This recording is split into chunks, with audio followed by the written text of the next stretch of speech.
to pay the organic price for the power of God. I'm telling you the truth. Years past, you sit with great men and you begin to ask them questions. And I see men of God, people like Pastor Benny, they say they are in a hurry to go home. They want to listen, they are irritated by what they are saying. How can a man be saying, I want to go, begging to go? We are begging him to stay. He said, no, that these things he's saying, they are irritating. This is not what it was. A generation of people that paid the price. There was a generation of people that moved in the workings of God. There was a man called Charles Finney. When Charles Finney is going to a place for a program, a man goes ahead of him, they call him Father Nash. Father Nash will go for 1 week and check into a hotel and be praying and taking authority over the powers of the territory of that location. Charles Finney doesn't carry billboard or posters or no. All Charles Finney does is to walk into a factory. As people see him, they fall on their face and start crying that they are sinners. We pack all of them as they are falling, we pack all of them into the hall. They walk into the hall in their own dress, go to another place. People are crying and crying as he turns to go. He won't say anything. He packs all of them. After visiting 5 or 6 locations, the hall is filled up. Program has begun. He was a poster. He was a mobile billboard. But the presence of God that was so enormous. There were some young men, they called them the Treffry brothers. When they walk into any place, all they say, the master is here. Short legs start growing out. Short hands start growing out. Eyes start popping. They carry the ark on their shoulder. Amisepo Mafasin. Amisepo Mafasin was such a great woman. So powerful. Woman of God. Used beyond imagination. They carry the ark of God on their shoulders. There was a man called Smith Wigglesworth. He was a plumber. Uneducated, not schooled. He spent so much time in the presence of God. Always giving himself to God. One time, Smith Wigglesworth was ministering and somebody fell down and died. They were carrying the person to the mortuary and they said, bring him here. And he said, put him on the wall. They put the person on the wall, the person collapsed. He said, carry him up again. And they punched the man on this chest. Boom! The man collapsed. Pick him up.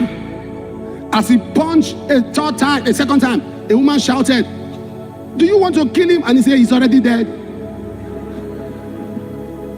He said, woman, this is my business, mind yours. He picked him up the third time and punched on the stomach and said, run! And the dead man began to run.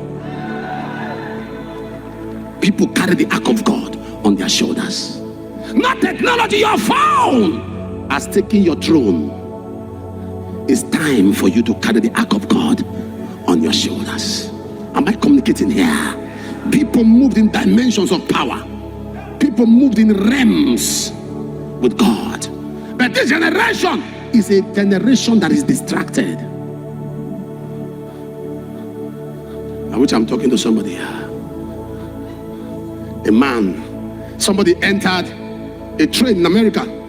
Smith Wigglesworth was in the train, but he didn't want them to know he was there. He sat on a corner inside the train.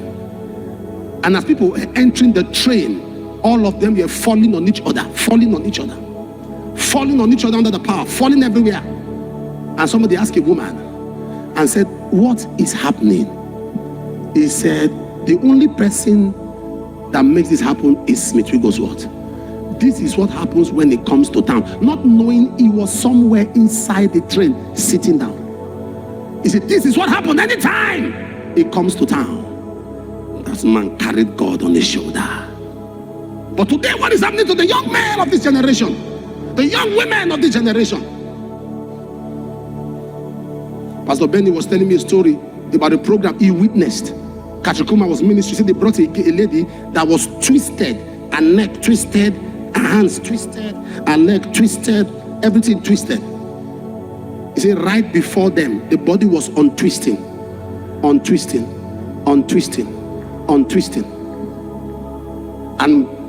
Mrs. Koma was about to pray for the lady. The lady said, hold on. My finger is still untwisted. It's like Jesus forgot my finger. And he said, no, he didn't forget. He left it so that you can remember. And laid there and the hands was untwisted. What's happening? What's happening today? Fifigo Swat was arrested by the medical council of his days because he was healing everybody. So the medical council arrested him for practicing medicine without license.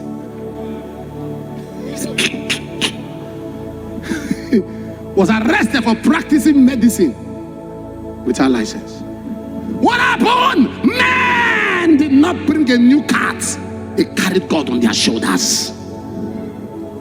How many people today, what do we see in this generation? People that spend time in prayer go into prayer because they want to know the will of God for marriage. Some go to pray because they want to get a visa. Some are fasting. No one is going into God's presence anymore because they love God.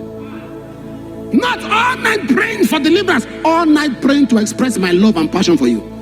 I told you I fasted and prayed 1998 for 1 year without asking God for one prayer point. 1998, 1 year. From 10 to 5, 10 to 5, 10 to 5. I didn't miss one preaching. 10 to 5, 365 days. All I was just praying was expressing my love for God, not asking for one thing. When last did you wait on the Lord? Not because you are looking for anything, just more of you. That's what those men did. Babalola was an illiterate. Couldn't speak. He would speak in Yoruba, carry a bell, and be shaking the bell that Christ is coming. The power of God was so much on him.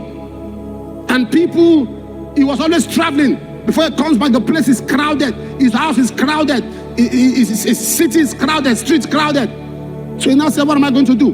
There was a stream. He now went to the stream and put his hand on the water and said, anyone that drinks this water will be healed. The blind people were brought there. Water touched their eyes, he opened. Things were happening. People fetched the stream dry. Stream. You know stream dry. Oh, you didn't get what I'm saying? I didn't say well. Stream. They were packing that water stopped in the stream. Men carried God on their shoulders. I've told you the story of how I was ministering. A woman dropped down dead. People, you know CSC, the way they pray. They surrounded the woman.